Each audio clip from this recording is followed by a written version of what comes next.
Hello to people around the globe. So, di anapod ko. So, mag-moment lang ko karong mga panahon no? Kay daghan na manggugay kog naobserbahan na kanibang mga anak ba nga dili magsudong sa kahago sa mga ginikanan labi na OFW, mga inahan na nagkatabang, mga inahan na nagpa-maid sa mga dato para lang ikaw masustain ang imuhang pag-eskwela.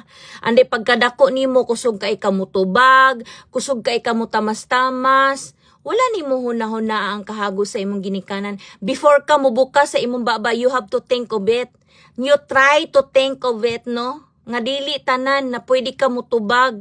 Okay, dili tanan ginikanan perfect. Dili pod tanan ginikanan na mo na siya sakto na tumana ko dili oy. Walay ginikanan nga nagtudlo sa kamaayuhan sa mga anak.